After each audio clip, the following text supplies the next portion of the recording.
In this session, we will start with the social engineering attacks and social engineering principles, password attacks, etc. Okay. So here we have social engineering. So first, what is social engineering? So social engineering is like the art of manipulating the humans to reveal their confidential or important or sensitive information. That is known as social engineering. Okay, so it is like an art or it is a practice of manipulating the people or the employees of a company through a variety of strategies, like through a variety of techniques or actions to reveal or to get the confidential information of a victim. That is known as social engineering. Okay, so here we have it is like social engineers, like the attackers, they like work to influence their targets to take actions that they might not otherwise have taken. That is social engineering. Okay, so we have many principles, or we can say we have many attacks or techniques by which the attacker applies this social engineering attack. Okay, so first one here, authority. Authority is like exploiting a person's tendency to respond to authority figures with obedience. Okay. And attackers claim authority verbally or by wearing costumes, uniforms to convince targets to follow instructions. So a social engineer using the principle of authority may claim to be a manager. He or she may claim to be a higher authority or a government official or any some other person who is important or at a higher position. So in that situation, any victim can obey the orders of that authority, which is not actually the authority. It is a he or she is a attacker.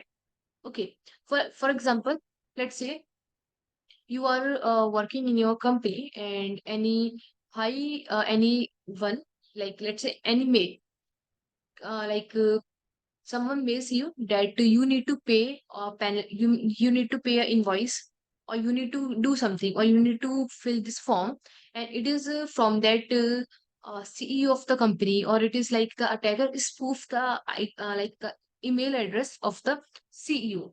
So that is authority where like you are not like you are owing the actions or the orders of the authority, higher authority. That is known as authority, which is like you are following the order of the authority, and that authority is not actually the authority. It is like a he or she is a like attacker. So attacker like claim to be the authority. They can claim verbally or any by means like on the phone, on the calls, or in the mails, etc. Or they can like wear any costume or uniform to manipulate you, to convince that I am the higher authority, provide me this or provide me your confidential information, etc. That is authority. Okay.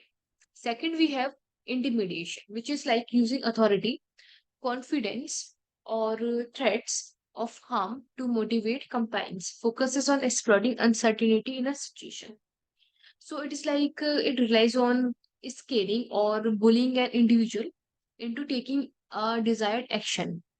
Okay, so the individual who is targeted or the victim who is targeted will feel like threatened or respond by doing what the social engineering wants them to do. That is intimidation. Okay, it is like a kind of someone is threatening you. Let's say, for example, you receive a mail that, and in the mail there's written that you have to fill this penalty because of some traffic breaking rules or something, but you have to fill, otherwise you will face the consequences. So this is like someone is threatening you to fill the penalty or to fill any kind of amount or to reveal your confidential information. Okay, why making you like why threatening you? That is known as intimidation. Then we have consensus, which is like taking advantage of a person's tendency to mimic what others are doing or have done in the past. So convincing the target that a particular action is necessary to conform to social norms. So it is like a tendency that what others are doing, you have to you also have to follow that. Okay, so it is a kind of social engineering attack, which you might point out that everyone else in the department had already done this or already click on this link or might provide this information. So you also have to provide that information. Okay, so it is like a kind of attack where the attacker is convincing you that is most of the people or the employees of a company had already taken this or done this or filled this form or like provide this. So you also have to do this. So that is known as consensus kind of like attack, social engineering attack. Then we have scarcity, which is a convincing someone that an object has higher value due to its limited availability or opportunities, exploiting the fear of missing out. So that is like very straightforward. So it is like a kind of attack where the attacker makes a scenario that to make something look like more desirable because it may be the last one available. Like for example, like you have seen in the colleges or in the institute, they ask you to pay the fees or pay or book your seat because seats are limited, and they also you like also tell you that seats are limited, you are missing the opportunity, etc. and etc. So this is like a kind of they are making that thing is very important. And if you not purchase this one or if you not do this item or do this thing right now, so you will regret.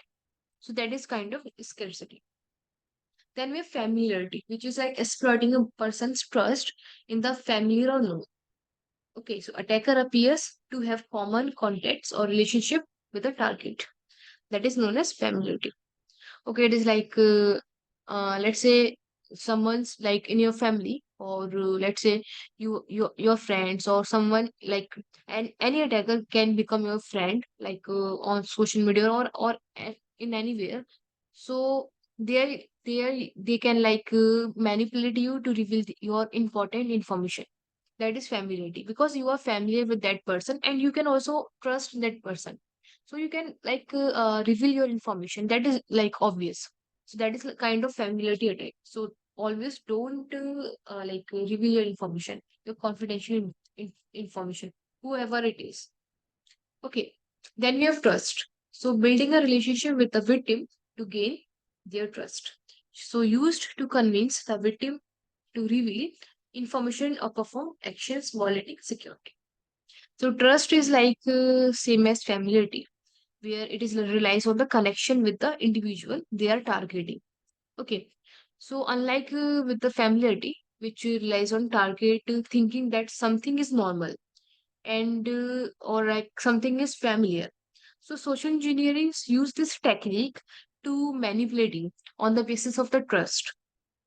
Okay, they build a connection with you. They like build a trust like with you, and then you with that trust you can reveal your confidential information because you trust on that attacker.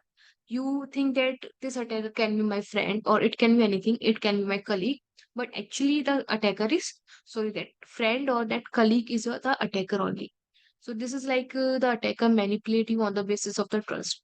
Social engineering is all about manipulating the humans and the systems, but more like a human.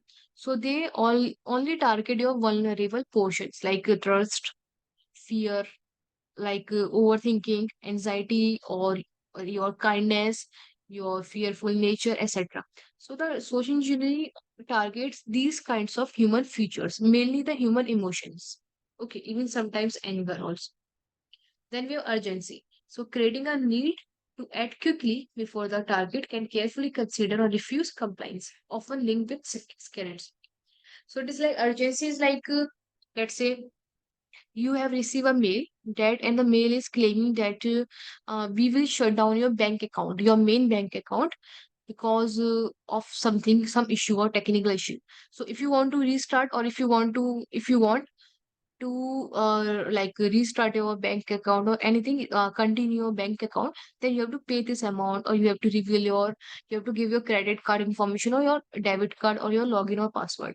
So this kind of is a scenario of urgency where someone is creating an urgency that we will shut down your account within 1 hour. So please give your username, password, otherwise you will lose your money, etc. kind of thing. So that is like an example of urgency. Okay, which is like you will quickly act on this action. You will quickly provide your username or password because they are like creating an urgency. Otherwise, they will shut down your account. That is known as urgency. Okay, so these are some principles of, or we can say, attacks of the social engineering, which like the social engineers use to manipulate humans. Okay, we have many more, but for the exam, these are only necessary. Okay, then we have social engineering techniques. So here, social engineering involves more than manipulating, or more than, it's like more than the principles of the social engineering. So social engineering can be applied both, like both technically or non-technically. Okay, they can like use your information, they can leverage your information and can use that information for further attacks. So social engineering also used for manipulating, like for exploiting, or also for information gathering. Okay, like someone's gather your information. Let's say they can gather your personal information, like your personal, your name, your family members' name, your pet names, your common names like your birth date, etc. Because many individuals put their password on the basis of their family names or their birth date or their etc. So that is not secure. So they can, the social engineers can use your social media account, they can stalk you, they can talk to you, you can reveal your information. So they can use these information further to like accomplish an attack. Like they can use the information to, let's say they can use your family names, family members name, your name, your son name, your birth date, etc. To, and they can place that names in the password list, and they can use those names for brute forcing. So they can also use your names, your information for further attacks. Okay, so social engineering is not limited to attack only, they also includes information gathering also. So they can use your information gathering, their information to like fulfill the further attacks or to apply the further attacks. Okay, so as a security professional, you need to be aware about these techniques. Okay, like what they involve, what makes each of them different from others, etc., and what are the differences each of them, etc. So here we have some technique which the attacker can apply. First, we have phishing. Phishing is like a very popular technique. So phishing is a broad term used to describe the fraudulent acquisition of information, often focused on credentials like username and passwords, as well as sensitive personal information like credit card numbers and related data. So phishing is like we have many types of phishing. We have phishing web pages, we have phishing mails, we have phishing messages, we have phishing spams, we have phishing phone calls. So we have many varieties of phishing. But for the exam, you can just understand about phishing only. Okay. So phishing is like when someone is sharing you a fake mail to reveal to reveal your confidential information like username, passwords, your sensitive information like credit card number. Even someone can send you the phishing web pages, which looks like a legitimate web pages. Okay. So it can be in any form. It can be in the form of SMS, which is text messages. It can be in the form of wishing, which is known as phishing via telephone, which is known as wishing. Okay. And it can be in any form. Okay. It can be in the form of smishing, which is known as SMS, etc. Okay. So we have one more term here, spear phishing. So spear phishing is a type of phishing attack which mainly targets on the individuals or groups in an organization. And it is like an attempt to gather the desired information or access. Okay, so we have one more term in the phishing. So here, let's say we have phishing, okay, which is attack via telephone. Phishing via telephone. We have web phishing, website or web pages phishing. Okay, we have smishing, which is like smishing are like that is phishing via SMS. Then we have spear phishing, okay, which is like gathering information from the individuals or group of individuals from the organization that are working in any organization. Then we have whaling. So whaling is like it is similar like the spear phishing, but it mainly targets the higher level of management, like higher position employees, like CEO of the company, CFO of the company, or we can say the senior employees like the CISO of the companies, managers of the companies, etc. That is known as whaling. Okay, so how we can protect from the social engineering attacks? The first and foremost, we can protect through awareness. Okay, we can protect through awareness, we can protect through education, we can protect through the training. Okay, awareness is like we can spread awareness about security issues, security crimes, security social engineering attacks everywhere in the organization. Because security is the responsibility of not only of the IT members or not only of the security professionals. Security is a responsibility of every member of the organization. Okay, no matter what their position is. So security is like a responsibility of each and every member of the company. That is why we can say that security is a business management tool. Okay, it is a business management tool. It is not a IT tool or it is not any security tool. It is if you want to secure your entire organization. So just look security as a business management tool, not as a IT tool or only as a security tool. Because if you want to continue your business, you have to make security the very first priority. Okay, so how we can protect from the social engineering attack through awareness. We can spread awareness about the common attacks. We can spread about awareness about the phishing attacks, credential harvesting, etc. We can also teach the staff about the phishing attacks and how to recognize them, how to identify which one is phishing mail, which one is legit mail, which one is phishing web page, or which one is malicious website, which one is malicious application or software, etc. So we have to teach our employees, we have to teach the employees of the company. So awareness, teaching the staff, or provide training to the staff. Okay, and we can use different patterns also. Like we can create a scenario to train the employees. We can use PPTs, we can use posters, we can use even you can call the external awareness training program team for provide training to your team, etc. Okay, even we can use the anti-malware softwares, we can use the filter softwares to filter out to the phishing mail or phishing web pages, etc. Okay, that is how we can protect someone from the or the organization from the social engineering attacks. Then we have credential harvesting. So credential harvesting is the process of gathering credentials like username or password. That is known as credential harvesting. So it is like often performed via phishing attacks, someone is sharing your mail, someone is sharing your link.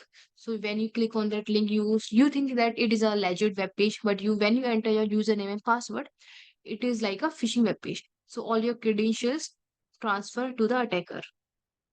So it can also perform via phishing attacks, and also it can also performed via system compromise.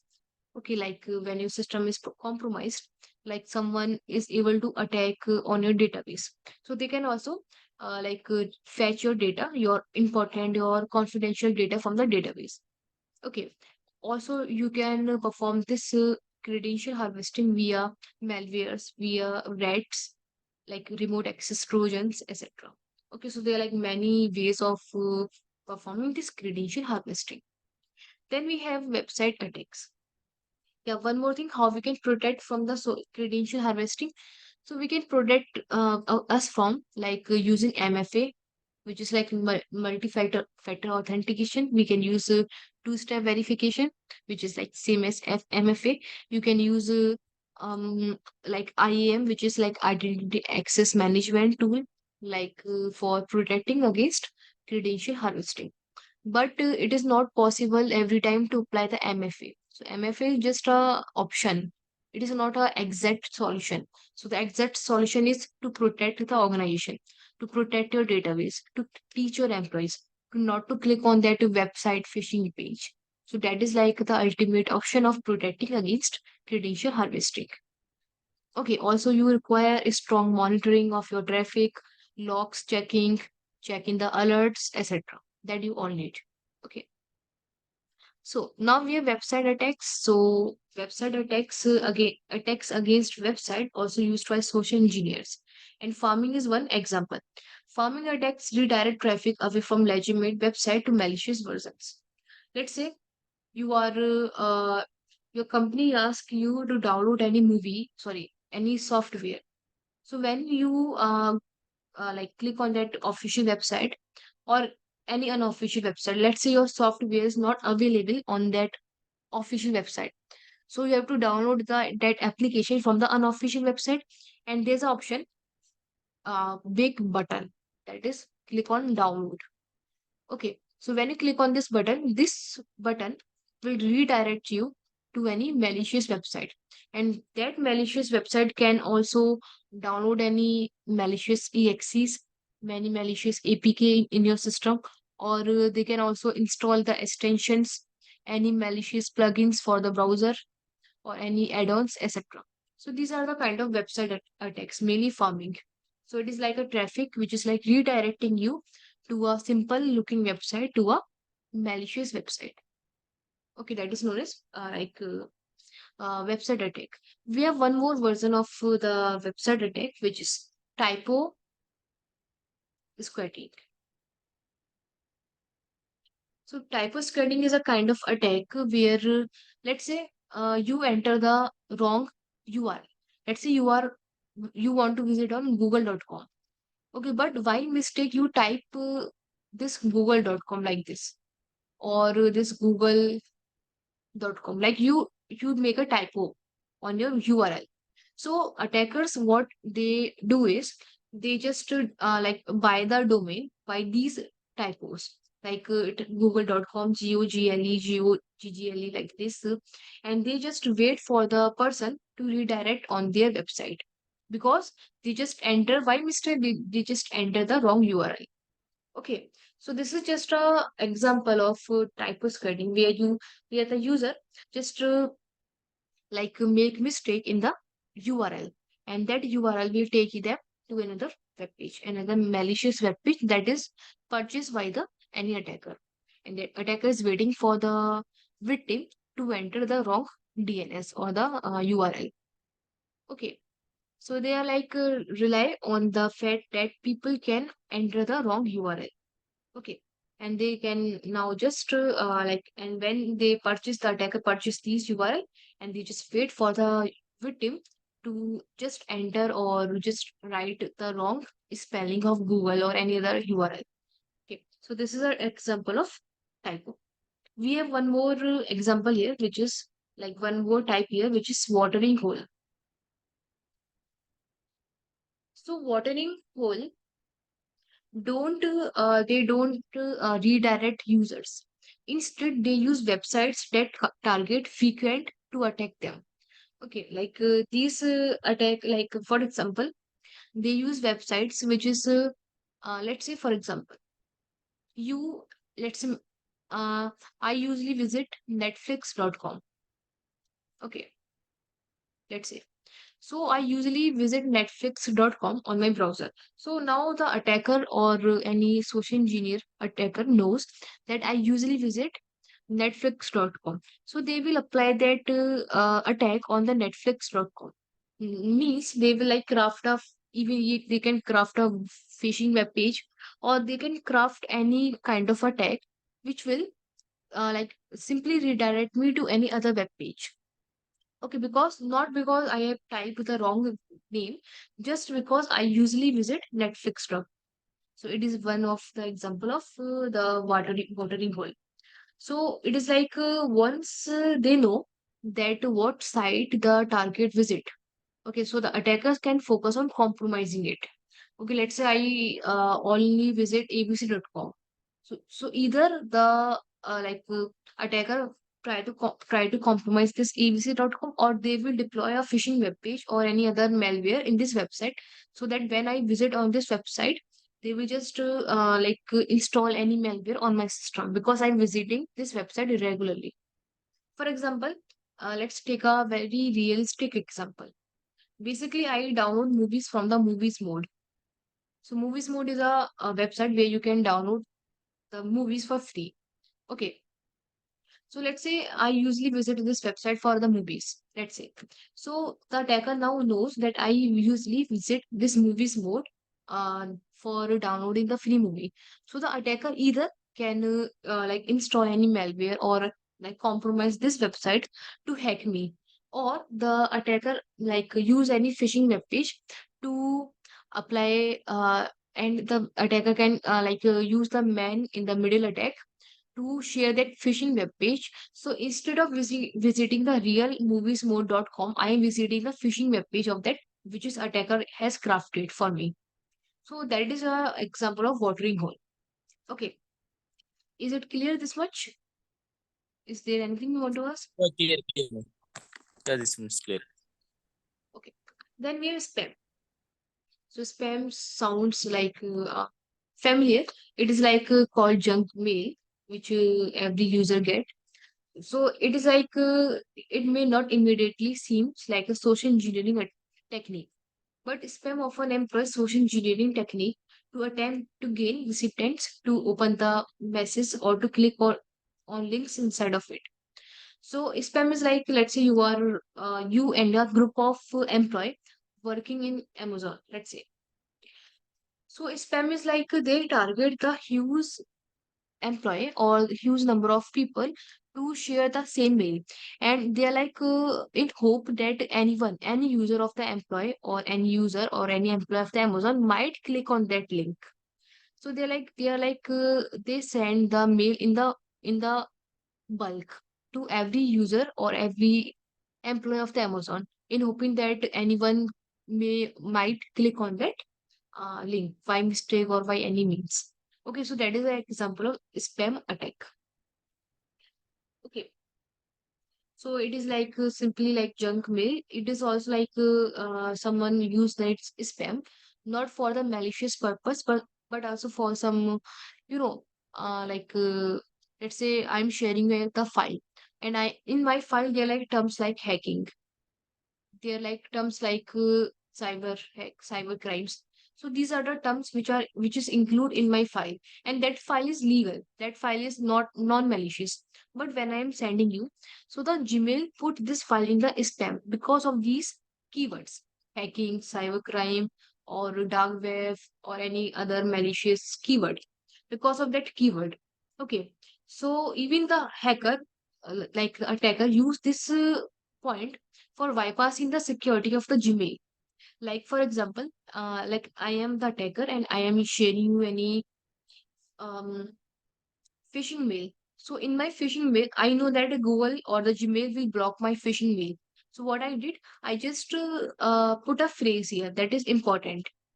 Okay, I put a phrase like important or urgent or any phrase like in my Gmail, in my that mail, so that I can bypass the Gmail security because these are written important. Important cannot be put in the spam. Okay, because of the filter. Okay, so also the Gmail can put or any other service, email service can put your legit file in the spam or your malicious file not in the spam. So it depends. Okay, so always just look for whatever you are clicking or whatever the file you are opening. Okay, then we have one more type of spam, which is spin. So spin it stands for spam over instant messaging, which is like same like sharing you the bulk message, but on your inbox. Okay, in your message. So that is like instant messaging app. Even spin is all about sharing the message instead of mail.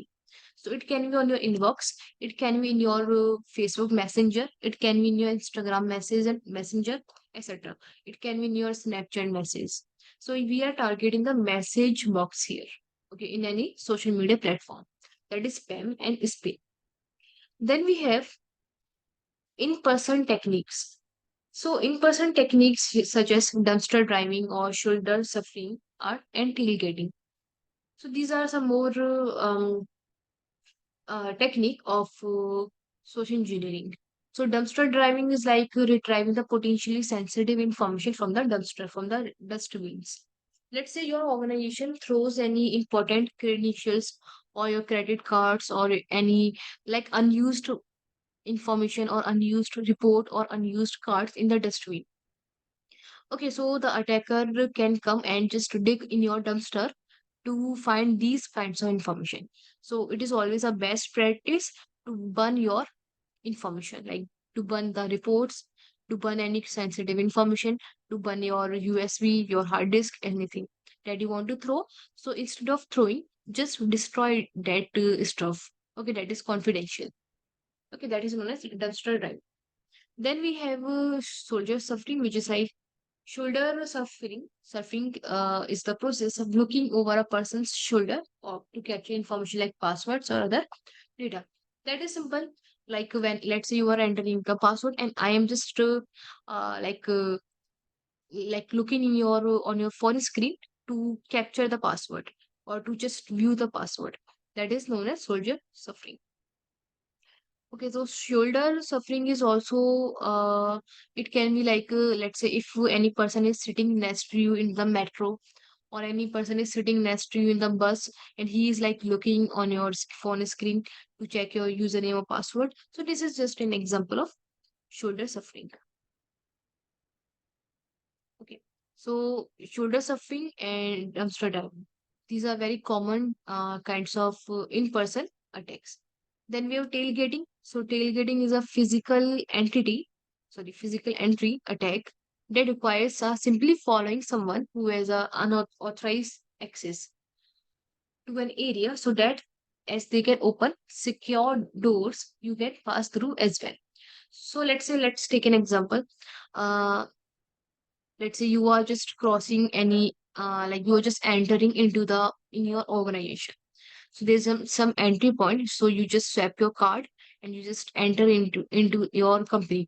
So any attacker or any person who like just following you from behind, so he or she will also like just enter using your own card, which is like he or she is like just following you simply, and then they just enter it without any swap, without any like swapping any card. So they are like just entering because of you. Okay, you just didn't notice that someone is following you, or you it can be the form of act of kindness also.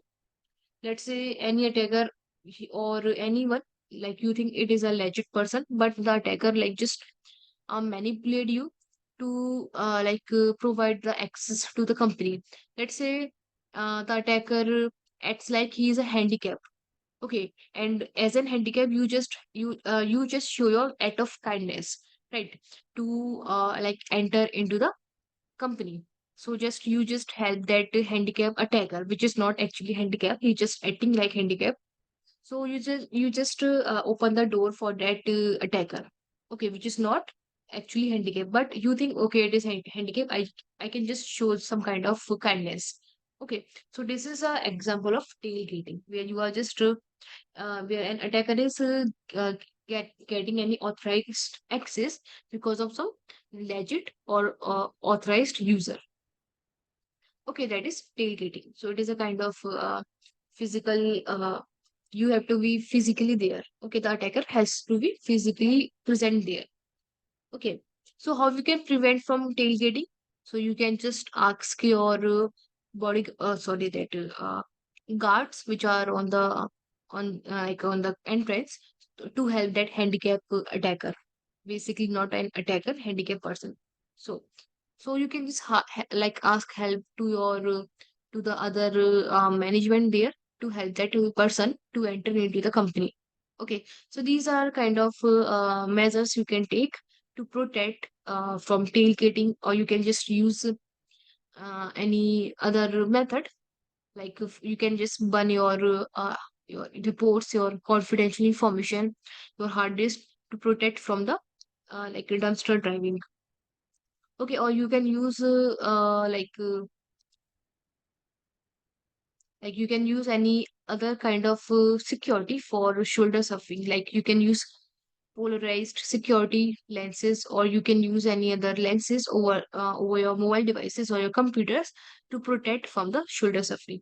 Or you can also don't use or don't enter the password or username in the public places, or you think that someone is behind you or someone is sitting beside you, so you just avoid like typing the username or password there. So this is how you can protect yourself from the social engineer, sorry, shoulder surfing, tailgating in dumpster driving. Then we are eliciting information, which is like often called elicitation. Is a technique used to gather information without targets realizing that they are providing it. Okay, so it is like eliciting is like information often called elicitation. It is like you are providing your information without actually knowing that you are providing the information. That is simple. Okay, let's say you are talking you with a target through any means, like through social media anyway, and you are just talking just to, let's take an example to understand it. Let's say you are sitting in the park, and when you are sitting in the park, let's say any attacker, any casual or random person, like sit besides you, and he's showing, he's like acting as a frank or jolly kind of friendly guy, and he started sharing, the attacker started sharing the information about its own stuff, like the personal information or the confidential information. Perhaps the information which the attacker is sharing, that is not that is not real, but the attacker is making you think that he is sharing the important or confidential kind of information. So you think, okay, if he is sharing the information, so why can't I? So you also started sharing the information to the attacker without knowing that you are sharing the actual information. Okay. So these are some like kind of act that attacker performs for fetching the confidential information from the attacker side. Then we have prepending. So prepending is simple, which is like adding an expression or phrase such as adding safe to a set of email headers to attempt to fool a user into thinking that it is passed an anti-spam tool, or adding information as a part of another attack to manipulate the outcome of or suggesting topics via social engineering. So it is simple like yeah, like you are putting the important or safe kind of keywords in your mail header so that you can bypass the security, or the attack or the victim knows that okay, it is a safe mail or it is a important mail, so I should open this mail, etc. Then we have pre-testing. So pre-testing is a process of using a man-made scenarios. Okay, to justify why you are approaching an individual. So pre-testing is often used as an information as a part of impersonation efforts to make the impersonator more believable. Which is like pre-testing is a kind of script. Like it is a combination of dialogues which you are preparing. Okay, like if you are preparing for let's say so that you can use that dialogues or you can use that script to look more confident in front of your target, so that the attacker can, so sorry, the victim think that okay, you are you are like looking more confident about whatever you are saying, so he or she might give you the information. That is kind of pre-testing, which is like you are preparing a script. Okay, you're preparing a number of dialogues to be like where to communicate with with your target. So your target think that yeah, you are confident enough, you are not making up the things, and you are, so that he or she can you can convince your target by the help of that pre-written scripts. Okay, that is known as pre-testing. Then we have identity fraud, which is like identity fraud or identity theft is the use of someone's else identity. Okay, that is simple. You are using someone else identity to do some kind of stuff. Then we have invoice scam. So invoice scam, which involves sending fake invoices to organization in the hopes of receiving the payments. Okay, that I have just given the example. Like if you have received a mail to put to fill this form, or to do a payment, because any higher authority or any other HR says you, or the email is from the HR, which is not from the actually from the HR. The attacker is manipulating or spoofing the mail of the HR or any higher authorities to convince you to fill up the form or to pay any number of amount. Okay, so that is invoice scam. Okay, so next here we have social engineering is a great way to gather information, and thus it is often used as a part of recognizing efforts. Okay, so one second, one second.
So we were on the identity fraud, and then we have impersonation, which is like where you act as if you are someone else and can be limited form of identity fraud.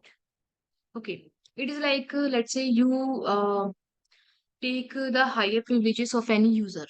So now you can do what that high privilege user can do.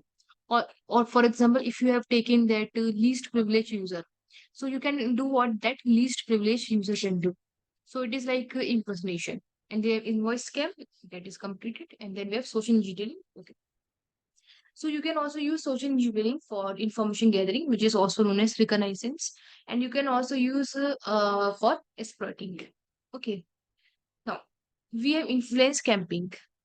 So, influence camping, which have traditionally focused on social media, email, and other online centric mediums, and have become part of what has come to be called hybrid warfare. So, influence campaign is like a kind of influencing the large number of people to you are like manipulating a group of people. Okay, to for any reason. It can be any political reason. It can be any religious propaganda. It can be for any warfare. So that is also known as hybrid warfare because now you are convincing the people on both bases. Traditionally, like with the help of the posters, with the help of the lectures and on like seminars, etc., and also on the digital basis, which is like by email, by social media, etc. So you are manipulating large number of people to believe in you. That is also they only seen in the political, like if you want to win any elections, so you are using this influence campaigns. This is also on the religious basis. If you are following any religious blindly, like many people follow the religious blindly, so that is for them. Okay, and then we have any other propagate. Okay, so it can be anything.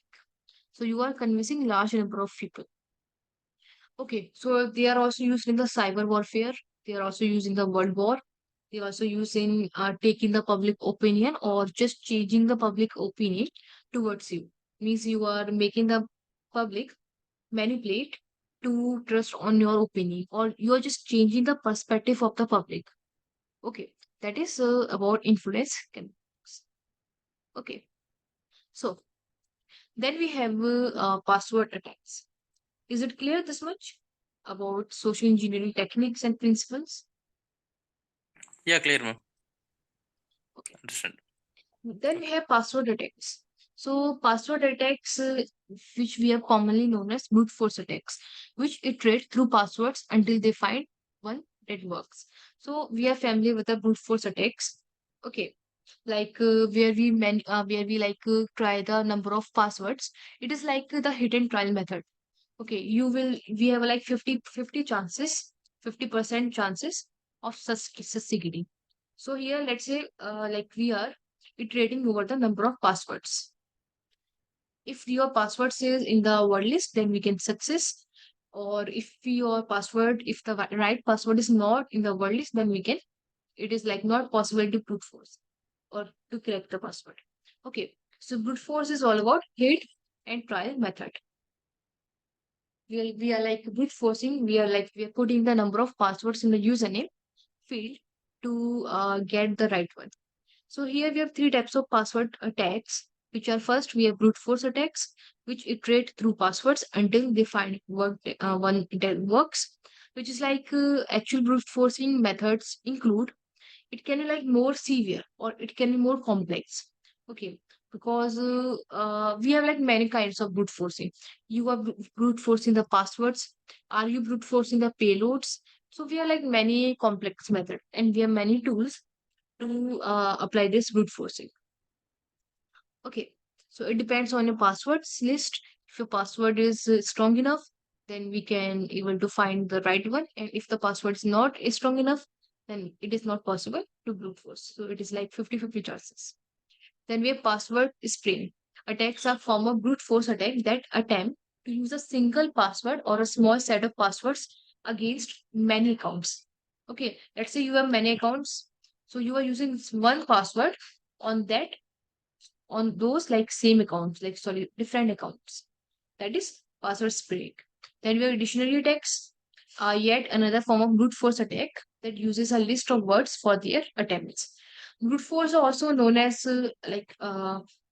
brute force. You can also do like for both for username or for passwords. Let's say you have 10 username and you have 10 passwords. So you are brute forcing each username with 10 passwords. Okay, like let's say you have 10 username. So you don't know what is the right username or what is the right password. So you are brute forcing on both username and password both. That is also the form of brute force attack. And you can apply that to brute forcing using John, or you can do with the help of Hydra. These are some tools which you can use in the dictionary attacks or the brute forcing attack. Okay. Even you can build your own custom tools or dictionaries in the brute forcing. Okay. You can create your own password list. We have many password creating list also, like many tools for password creating. Okay. So then we have do you know the concept of rainbow table? That is important. I think we have completed this concept.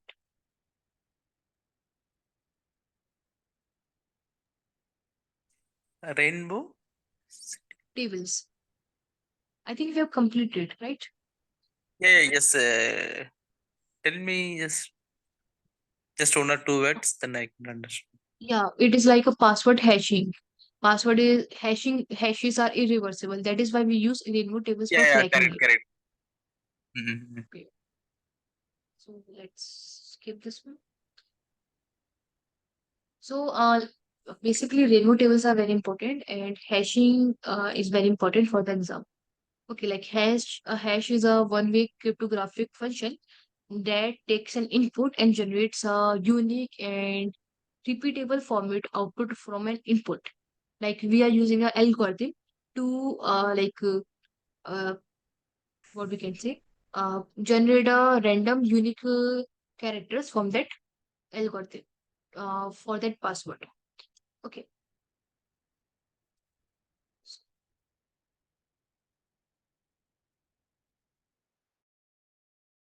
So next we have physical attacks.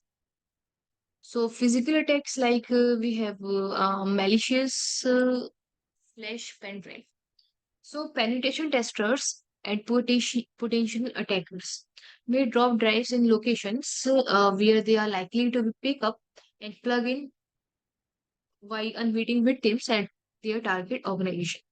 For example, let's say you are walking in the park, okay, and let's say your attacker knows that you daily go to this park, okay. So what the attacker do, or any attacker, let's say he just drop a pen drive, and on that pen drive there's a written that is payment information, or there's written on the top of the pen drive there's a slip where it is written like payment information or confidential information, anything. Then any user, any victim can pick up this pen drive and plug in the USB port of the system. So that is the example of malicious pen flash drive, where the victim just pick up the pen drive and put it in the system, just to find the confidential information or the payment information of any other user, which is of course not there, because that is like a malicious flash drive. And that malicious flash drive can do anything now. That drive can install any further malwares, or that pen drive can take any other information from the victim system and sends to the attacker mail ID, or anywhere. Okay, that is the example of malicious flash drive. Then we have malicious USB cables also exist, although they are less common since they are required dedicated engineering to build, rather than simply buying commodity flash drives. So that is malicious USB cables are like if you have your charging cables. So let's say you take anyone's charging cable, and that is not actually the charging cable, that is like a malicious cable. But for that you have to program that malicious cable by yourself. You have to put your circuits which can perform any malicious operation on someone's phone or any other system. Okay, so that is an example of malicious USB cables, which is like you have to craft it by yourself. Okay, then we have card cloning attacks, which is focused on capturing information from the cards like RFID or magnetic stripe cards, often used for entry access. So attackers may also conduct skimming attacks that uses hidden or fake readers or social engineering and handheld headers to capture cards, and then employ cloning tools to use credit cards and to access card for their own purpose. Let's say you went on any shopping mall, and when you swipe your card in that card reader for making the payment, so maybe that card reader contains any recording mechanism, so that that card reader can record your payment card, okay, your information of your payment card, even your pin. And then the attacker can later use your payment, your that recorded information to clone your exact same card. And now that they can use your card for making the payments or for stealing the money from your account. So that is the example of card holding attacks. So always make payments via any Paytm or Google Pay or any online means, or UPI, or also just try to make payments if you are using a card. So always make payments in the verified mall or verified shops. Okay. Then we have supply chain attacks attempt to compromise devices, systems, or software before it even reaches the organization. Then last we have supply chain, which is like supply chain attacks, like they compromise the devices or the systems or whatever we have, and they inject the, like, let's say, let's take an example. For example, you are building any hardware device, and for the hardware device, let's say you need a motherboard. You need motherboard, you need chips, you need some ICs, etc. So let's say the supplier which is providing these items like motherboards, chips, or IC, he or she like like put what we can say another chip or the malicious chip in your motherboard, okay, to steal your information or to attack you, or whatever. So this is a supply chain kind of attack, because whatever the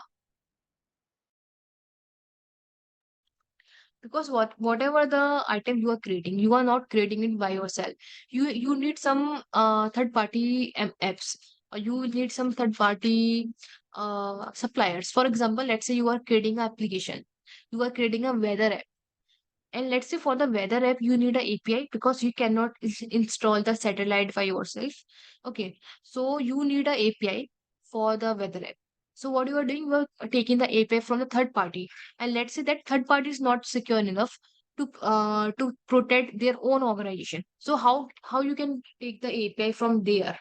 Okay, like which that organization which is providing the API is not secured enough. So how can they provide the security to you? Okay, that is like a kind of supply chain attack where any third party, whether you are taking something from the third party, any service, any like product, any hardware device, any software device. So you have to be sure that first that organization which is supplying me anything is secured enough. So you have to check the security policies. You have to check the environment of that company. Are they following the security rules? Are they following the security mechanism? And also, they are like you have to check whatever product they are providing that are non-malicious. Okay, so that is like a huge risk while you are taking the like applications or you are taking any what we can say any devices from the third party apps.